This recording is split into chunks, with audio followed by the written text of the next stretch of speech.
One of the things I'd actually like to share a little bit about with y'all today is my work, actually, some of my more academic work, which we've titled Deploying Blackness, Black Settler Soldiers in Occupied Okinawa. And what, I'm hoping we can talk about, at the very least, is the idea of safety revolved around this. But, I can hope we can chat about my work in the sense where I center the experiences of Black soldiers serving in the Pacific and the ways they're navigating the intersections of Black life and militarism while serving abroad. And so this work actually emerges from some of the work that I've done while knowing Fonsha in grad school. And, it's a work I feel like I've been tied to for beyond a decade because a lot of it really dates back to my own childhood growing up in Okinawa with, having a dad in the military. And so, at the very core, what this project does is it provides a glimpse at the intersections of Black life and U.S. militarism in Okinawa. So I'm using an interdisciplinary approach that incorporates visual ethnic studies, kind of what you saw already with the photos I actually have interspersed throughout the book, while also doing that at a more historical level, while incorporating ethnography and trying to understand this nuanced terrain that Black military affiliated folks navigate while living abroad in an occupied foreign and native land. So I'm using a combination of interviews, observations, photography, and visual analysis to try to challenge the ways that Black life flourishes in the shadow of American empire building at a cost of communal, cultural, and indigenous ties. And so a lot of this dates back to multiple researchers. As I think about it right now, I'm like, oh, if y'all want to talk humid, Okinawa is much more humid than here. But a lot of those trips were from 2010 to 2018 in Okinawa, which is a place I once called home, or as I also like to refer to, is home, but not really, and I try to structure each trip in a manner similar to how many of the deployed soldiers would speak about Okinawa in my past and present, which was through TDYs, temporary, duty travel, of several weeks to months at a time. And so I use these short interspersed trips to really try to find different opportunities to immerse, observe, connect, broaden knowledge, complicate our understanding of what's going on, but also repeat and re-immerse and return and note how things were changing, whether it's relationships, paradigms, and our understanding about what's happening on this island. But in each trip, we really try to focus my observations on what's happening publicly outside of the base confines in places such as Naha City, Okinawa City, Chatan Town, and Ginawan City. So that meant going to different festivals, events, off-base bar and club specials, going to, as I was just talking about, coffee shops on a very daily basis. I think I've probably drank more coffee there than I ever have in my life.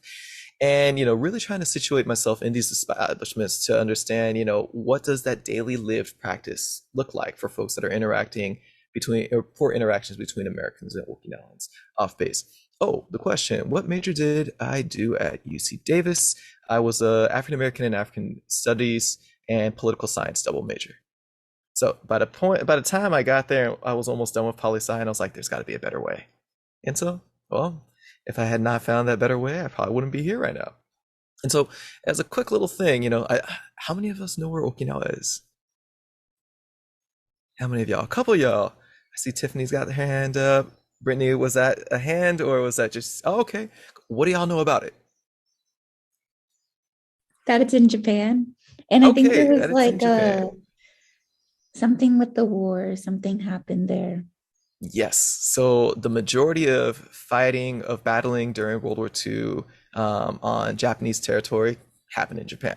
So actually, like growing up there, or for those of y'all that, have traversed through there, it's not uncommon to still find unexploded bombs and ordnances just randomly throughout different places where construction's going on, in the water, and more. It definitely sets you off on a different sort of reality that this was once, a battleground. Uh, Tiffany, I don't know if you wanted to comment as well, but did you want to hop in with it? It was just like after the war, it came to like U.S. territory, like because that's when like most people like trained. Absolutely. It was a US colony until 1972. And that becomes this really interesting sort of thing before reversion to Japan after that. And the fun little fact that I always like to note is you probably, if you start to look at some of the history between 1968 to 1972, you also will find, the Black Panther present on the island and trying to help Okinawans gain sovereignty for themselves, because it was an island that was taken over by Japan back in the Meiji Restoration period in like 1500s. And so they are an island, indigenous island folk of their own, with their own culture, ties, and ways that exist beyond Japan. And that's always something to keep in mind. But this also became one of the most important strategic sites during World War II and after, as the keystone of the Pacific. The U.S. military uses this as a jumping off point for different conflicts it's been involved in the Asia Pacific theater, including Vietnam, and uses it as a deterrent, so to speak, for North Korea and China. But it's also the site of one of the largest concentrations of U.S. soldiers outside the United States. And I think the official number usually tends to be around 45 to 50,000. But one thing to keep in mind is, although Okinawa only accounts for 0.6 of Japan's total landmass, which is 60 miles, this is a 60-mile long island, it houses approximately 62% of the U.S. military forces in Japan. So if the number usually hovers around 40,000 troops in Japan in general, this is where it gets kind of inaccurate. And if you start to account for dependents, temporary deployed soldiers, civilian employees, and DoD hires, that number jumps sometimes between 50 to even 80,000 when there are more folks coming through. In comparison to Japan as a total, where there's supposed to be about 60,255 according to the DoD, and Korea, where there's 29,300. So in the space from the Bay Area to Sacramento, you have a high concentration of soldiers, which is not, it was as similar to Oahu as well.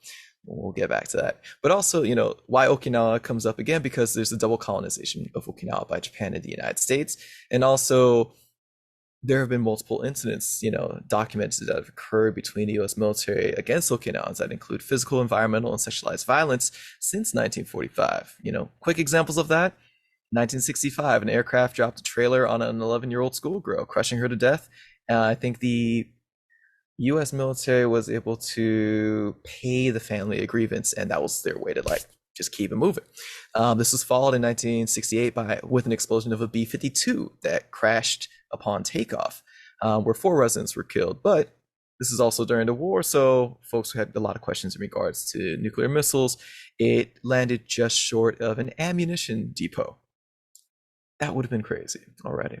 There were also rumors that the Americans, military was storing chemical weapons on the base that were confirmed by a 1969 leak of nerve gas that hospitalized 22 soldiers.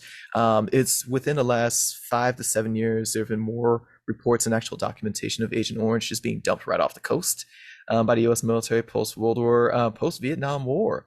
And we're only now starting to understand the extent by which it's either been dumped or buried just within the ground in the confines of the base.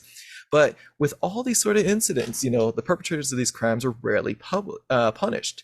And as the U.S. military refused to cooperate with gathering of evidence, or American judges who, often strayed away and even dismissed some of the court cases, some of the folks that I interviewed always mentioned the adage of, as long as you get back on base, you are safe. You don't have to worry about being persecuted. But ever since those times, growing up there, I had a lot of questions. And, this one incident in particular that I grew up with really made me question not only what were we doing out there, but also how did race have a way of following us globally, even back in 1995? And so I remember, this one time my dad came home in distress. It's like sometime in the fall. And, you could tell he was disturbed. And he ended up saying this line, "It had to be one of us." And it didn't resonate with me at all as a kid, until I saw the newspaper not too long after. And it's when it showed 3 American servicemen, 1 Navy seaman, and 2 Marines had kidnapped, beat, raped, and then ditched a 12-year-old Okinawan girl. And I didn't understand the magnitude of that. Or even what was happening, especially since I was still going to school and walking through protests about this event that prevented us from either getting on base or going out and about on the island like we once had. And it was an incident and a time that stuck with me, especially because it continued to happen. And especially because it wasn't until I was older that I realized what my dad meant when he said, "one of us." It's because the soldiers were Black. And so a lot of the foundation for the project was really trying to understand what happens and what enables us to have this particular sort of power and privilege when associated with the military that we don't have on the continent. But even more so, what happens when we use that to different sort of ills? And, there's another dialogue I want to share with y'all that kind of connects to this, and maybe even more so to what we're going to talk about a little bit today. When I was doing interviews in Okinawa this more recent time, I ran into, a gentleman who runs a barbecue stand as well as a bake joint, not too far off to the base. And, I asked him a quick question. I was just like, hey, would you ever come back to the continental United States? Could you ever see yourself moving back? And he looked at me and kind of scoffed and was like, there's nothing for me there. And, the direct quote goes, ain't no reason to go back to the States. What the hell am I going to go back for? What the hell am I going back for? Doesn't make any sense. And the other line he also used within that was, do you see how they do us out there? Why would I want to deal with that? And so it really starts to get, us into thinking in mind a little bit about what kind of ways, the Black settler soldier experience becomes complicated and nuanced. Because on one end, there's this articulation of it being safe in Okinawa. And I think that's what this particular person is really trying to imply. One where he and many others feel at ease and away from the violences that are tied to being racialized, especially on the continental United States, but one that may be different between can make the difference between if a person can make it at home at night or not. And on the other hand, this comes with a rethinking of the distance between Okinawa, the land and its people, and the consistent violence that has been going on, not only against them, but also other bodies of color there. And so the question I think that y'all were given, and this is like an adaptation of it, was what makes us feel safe and secure? And I want y'all to think about that for a little bit as I kind of go through some of this dialogue. What does your safety come at the cost of? And how does this reveal the intersections and of inequalities that are both individual and systemic? Why, in some cases, do we need to leave what we consider home in order to feel safe? What may push us away, draw us elsewhere or more? And maybe more importantly, how does this institutional allegiance or connection coincide with safety? And it's a question I really started to linger with, and started to find a pattern of more and more as I continued my research in Okinawa. But the longer I interacted with soldiers, about a good mass majority of them, 35 of the 40 that I interviewed, lamented through a variety of thoughts here. In Okinawa, they can finally feel American first. They didn't have to be Black first. In Okinawa, they didn't have to look over their shoulder or worry about making it home. And in Okinawa, they were free, even with all the restrictions imposed by the U.S. military due to the ongoing, issues between American soldiers against Okinawans. They felt free. And as I thought about these general comments, I really kind of started to wonder back about other Black folks who took flight and left the United States, escaping slavery, Jim Crow, and more. And I was thinking, how could this also be a continuation of this and the legacies of folks such as James Baldwin, Josephine Baker, who went to Paris, and Paul Robeson, to Russia, to name a few, as articulated as they became expats in their attempts to escape the clutches of American racism. And, it was Paul Robeson who noted that in Russia, I felt for the first time like a full human being. No color prejudice like in Mississippi, no color prejudice like in Washington. It was the first time I felt like a human being. And so what does this recognition of human have to do with us feeling safe and secure? But even more importantly, how's the military tied up in this for folks in the present? And so that leads to a couple different questions that shape this particular aspect of the book, which asks, what makes Okinawa safe for Black existence, and how is this shaped by militarism? And, this also gives us a chance to then note, some of the different concepts that are going on. But the larger sort of strain in this is that, the common thread among, the contemporary Black soldier experience in Okinawa is that, the notion of safety and community force in military spaces, comes through this idea that Okinawa exists as a sanctuary, a space that's devoid of the everyday concerns of being Black in America. But this is also colliding with and also seen separately from anti-base community-based movements and the privileges as Black settler soldiers in occupied Okinawa. And so the attention towards local community struggles manifests in a complicated web of shared connections and isolated experiences by Black soldiers in this larger oceanic diasporic experience beyond the continent. Some of y'all are probably asking, wait, why is he saying this idea of Black settler soldier? What does that even mean? We're thinking about the work of Homi Bhabha and Hogg to try to understand the paradoxical spectrum of positions that Black folk occupy as colonized, racialized folk that are also participating in the global oppression of others through military service. And so by doing so, they're provided with American privileges that they're enjoying as settlers that often provides them with more direct ties to nationhood, but increases their distance away from indigenous communities and local causes for freedom, sovereignty, and justice. And I'm just going to kind of breeze through some of this so that we can talk about it more than me just presenting it. And so, as always, what comes at the cost of this? And so four different ideas emerged from this, based on the interviews with the soldiers. And this is all coming from them. For them, the military was a security blanket. It was providing them with an avenue to an often unattainable America for a lot of non-white service members. And part of that comes with the construction of Okinawa being a space where America is the base. And everything in it is American except for the workers from outside the gates, but also everything outside those base gates get othered in a particular way or often seen as a space to further the extent of their American privilege. And for a lot of the black soldiers there, they were saying for once, they can finally be American in this space first without having to be black. But black was always second to it. But also the majority of the soldiers, who spoke about their experiences on the island agreed upon its race-free nature. And, so there's a certain way that the soldiers and this kind of military community is also creating a post-racial space where they don't have to worry about discrimination based on race. We'll get back to that point because it also gets challenged by one of the other things that's also occurring. But older NCOs, non-commissioned officers, are felt troubled to even identify as black or even African American in some of these spaces. And so the talk was less about race and more about being American versus Japanese. Mind you, when they're positioning Japanese, oftentimes with these soldiers, there's no mention of Okinawan amongst them. But also there's an idea that self-preservation exists. As they looked at the news on the continent, what's going on, between George Floyd, Trayvon Martin, and so many others that have come, throughout the years, why would you want to go back to that? Why would you invoke or put yourself in a position where you can violently be taken out, even just by driving home? And so there's a certain way that for them, especially when it came to raising their kids, they did acknowledge that there wasn't necessarily the strongest communal ties to black culture there that, say it could be provided in different ways, of being on the continent, but also acknowledge that the longevity of their family could survive there much more. And the third part, though, was even though they're not necessarily articulating that, even though they're articulating that Okinawa is this race-free space, they also valued it in a different particular way when it came to microaggressions. They would rather deal with the microaggressions that are occurring on a daily basis than deal with death. So even if one's experiences of overt and subvert racism, or even if one experiences overt and subvert racism and anti-blackness, which is very much present there, it's still perceived to be better than being on the continent of the United States. And I think as you start to, listen to some of their dialogue, you'll notice the trend with that.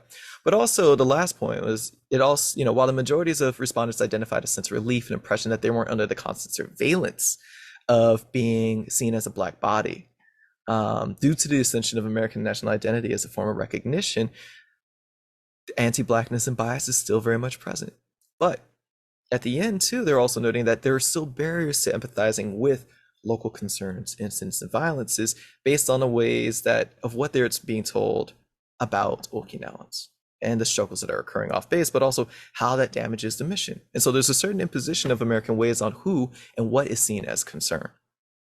So going back to, our earlier respondent, who we'll call Jay, when he's talking about privileges, and a security blanket, that comes directly from him and some of the other soldiers who, talk about the different privileges that come with being in the military. For him, he spent over 20 years in the Marines, retired out, and one of the reasons for it was the perks, as he put, give me the ID card and I'm gone. When I'm retired, give me the medical, dental care, and all the other shit, commissary privileges and the base privileges all around the world. For those of y'all in the military, he also talked about AMC flights and just how he can fly wherever he wanted, essentially, via Space A. That was the motivator to stay in, the security blanket. The military is basically a security blanket. Everything is taken care of.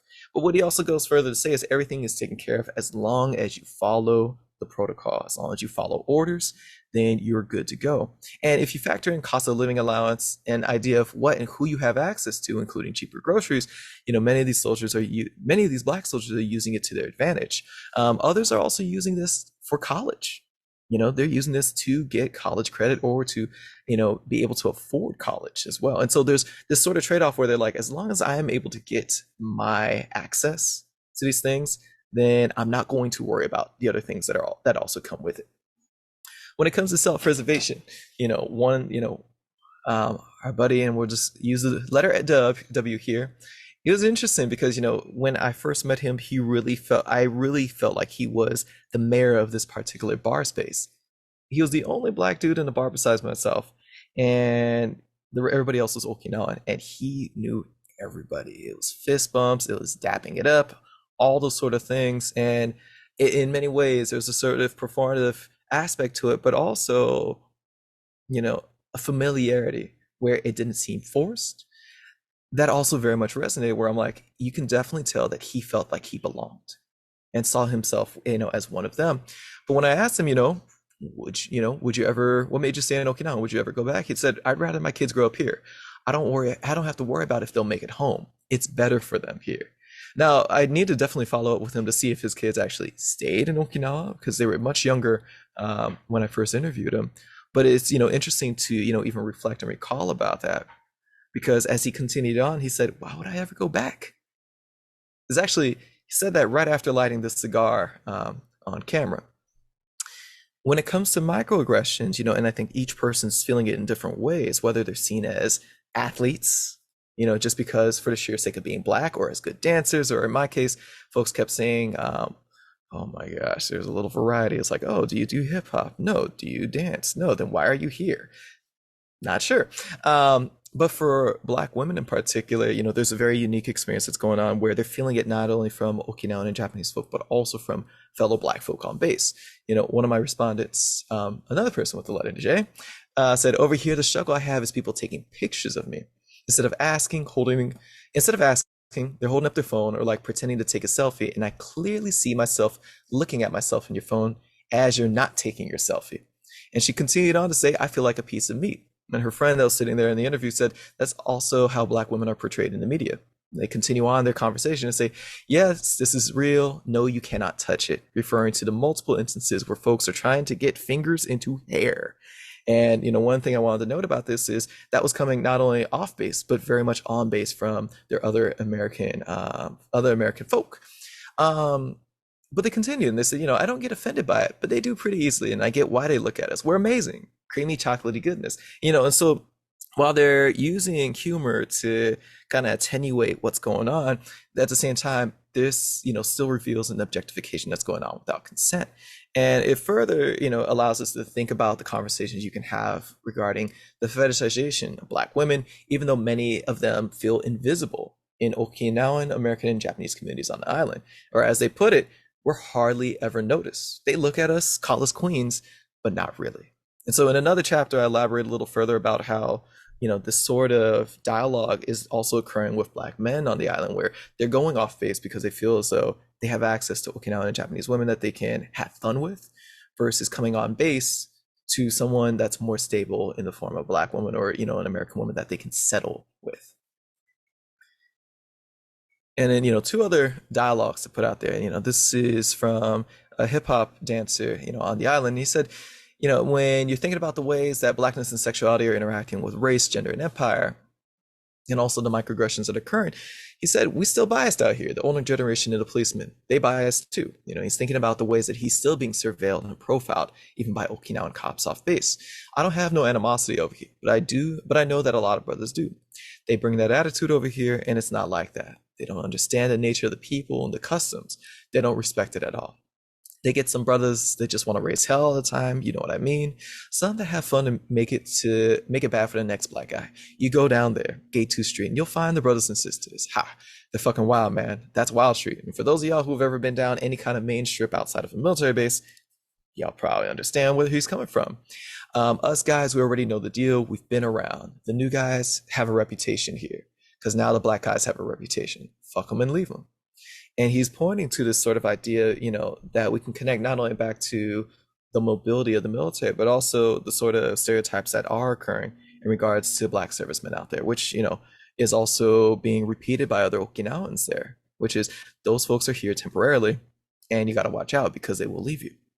And not only that, they'll use you and then leave you as well. But he goes further, when he's walking down the street or even in an elevator, he said, people were looking at me differently. Parents taking their kids and moving them away, or walking down the street, people will cross the other way and stuff like that. I'm like, wow, I just left home and now I'm getting the same thing. In case you're wondering, his shirt says simply being alive. Awesome. And just as a last comment to really, drive some of this home too, also comes from Jay again. She mentioned, when you do see military families here that are like gun-ho military, and she used the arm thing, She said, like, Uncle Sam put me here. They just want to take everything they know and just put it on the rest of the world. And that's just not how it is. And this is what she was talking about in relation to communal ties between folks on base and off. And this includes what many servicemen really see as a connection to the presence and action in the military with what's occurring off base with, like, Okinawans. There's a certain idea that connecting the notion that the military is the occupying force, even though for a lot of the folks that are military affiliated, they're there to protect. And so who's actually being protected and at what cost? And this is where, we also start to think about the connections to some of the protests that are occurring off base. And these are some of the photos I took earlier in my research. The sign says the U.S. forces destroy Okinawa. Why? How come? The sign on the jersey says no Osprey base. And then also remove Ospreys and close Futenma base. There's another sign there where it said no base, no rape, no Osprey. And a lot of this is, very much focused on this longer legacy of unacknowledged incidents between American service folk and Okinawans. And, this always brings us back to that question that I hope that y'all can reflect on a little bit, but also that we can even discuss. What is the cost of safety and sanctuary for Black settler soldiers living abroad? And so while they feel a sense of relief from the pressures of the continent, what is that also coming at simultaneously at the hands of? And how do these institutional alignments also impact that? But also, what does the future hold for the nuanced resonances between Black settler soldiers, their positionalities, and their engagements abroad? And, this is a lot for me to say, and there's plenty more we can talk about, but I feel like I should end here also so I don't bore y'all, but hopefully so that we can generate some conversation as well. So thanks, folks.